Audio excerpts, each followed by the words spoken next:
guys, Brittany here, and welcome to my first book review of 2016. That's right, I will be doing book reviews.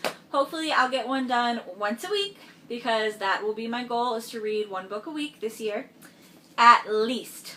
So, good luck with that, right? My book today that I'm reviewing is called Catch Me When I Fall. It's by Vicki Leigh, and it is the first book in the Dreamcatcher series. So what I'm going to kind of do is I have three main parts to review: the characters, the plot, and the resolution. I have a 5-point star system for each section, and then for the overall book. So I'm going to kind of go through that. There will be spoilers in the video, so prepare yourself for spoilers. And yeah, let's get started. I do have it written down, by the way, so that I wouldn't forget anything. So, the first main section or point of the book that I want to talk about is are the characters. And for the characters, out of 5 stars, I gave them 3. The main characters, or what I think are the main characters, are Daniel, Kayla, and Richard. I'm just going to call him Richard. So, first let me explain the world that they live in so that I can explain the characters a little better. The world that they live in is our world with a supernatural element. Though they're not all active in the book, they do talk about vampires and wraiths, and there are witches and warlocks, things like that. Supernatural characters do exist. And the new thing that Vicki Leigh brings to the table is something, well, I've never seen anywhere else or read it before, so I assume she created it and brought it to the table, are Dreamcatchers and Weavers.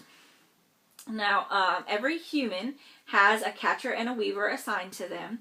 The weaver pulls from your memories and your thoughts to create your dreams, and the catcher keeps out the nightmares. But nightmares are actual physical monsters that come, try to attack you, and turn your thoughts, dark and scary. And they actually fight them off. So that's the premise, that's the world that they live in. Daniel, in this story, is a catcher. He has been assigned to Kayla, who is human. And then Richard is the villain of our story, and he is a warlock. And actually, yeah, I'm just going to leave it at that. There will be spoilers, but I'm going to try not to spoil everything, because personally I hate spoilers. I don't like anything getting ruined for me. So I'll try not to ruin too much for you. So that's kind of the setup of the characters. My favorite character, actually, there are a lot of supporting characters throughout this novel, and my favorite character is actually one of them. His name is Nolan, and he's a warlock. And he doesn't really come in until towards the end of the story. But I don't know, I just kind of like his wit and his humor, the way he interacts with people. That's what makes him my favorite. Yeah. My least favorite is Richard, and he just doesn't come off as natural enough to me. Like the way he acts and his reasons for doing everything in the book behind being a villain, it's just a little stereotypical. It's a little too cliche, and it's a little too, it just doesn't feel natural. It doesn't feel like that's what he should naturally be doing or how he should naturally be acting. So, the development of the characters, they change dynamically, but they do it really fast. Except for Richard, because he's the villain and he doesn't change. But Kayla and Daniel, quick. And that's, before I get into that, I'm going to start on the plot and move on from the characters. So the plot, I actually also gave that 3 stars. Because, like I said, the world that they live in is awesome. I love the idea of the catchers and weavers and the nightmares. That's awesome. I love that thought, that creation of that world. But the characters and the ideas in the book are a little cliche. The characters are kind of stereotypical. You know, you've got your hero who just wants to save the girl and protect her at all costs. And you've got the girl who's like this weak little damsel, but she acts like a tough, you know, like she's really tough and can take care of herself. And she cries a lot. And then you have the villain who just is evil to be evil, who's, his mom was killed, and so he is going to get revenge and kill all the humans. And that's actually one of the reasons that he is my least favorite, is he is Kayla's father. Spoiler, I know, right? He's Kayla's father, and he's got this, it's this whole Darth Vader thing, you know? Kayla, I am your father. Join me and together we will rule the galaxy. Like, you know, that's all I could think of when I was reading it. I was like, wow, this is Darth Vader. It's really, so it just seemed a little overplayed, a little too stereotypical and cliche for me. But I like the idea behind it. And there are definitely some interesting things, you know, going on that I thought were new. And I liked, you know, that she brought to the table. So plot gets 3 out of 5 stars. Then we move to resolution. And like I said, this is part of a series. It's the first book of a series, so I don't expect anything to be resolved. You know, I know you've got to set up for the other books that are coming. But there are a couple things that I look for in a book, in any book or story or whatever. You have some climactic big moment.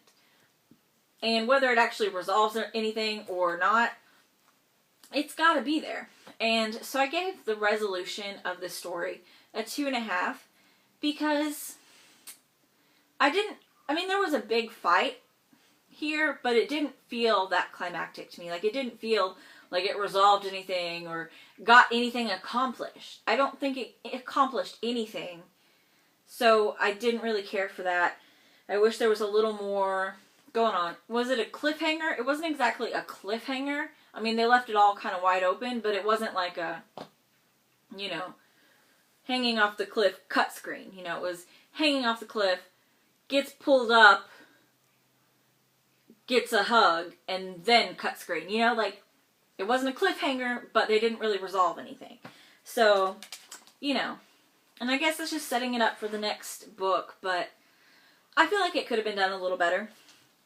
So, with those, that brings our overall rating a 3 out of 5 stars. And on my scale, 1 is nope, 2 is 3 is okay, 4 is like it, and 5 is love it. So this gets a 3. It's okay. You know, thumbs up emoji. And would I recommend it? Sure.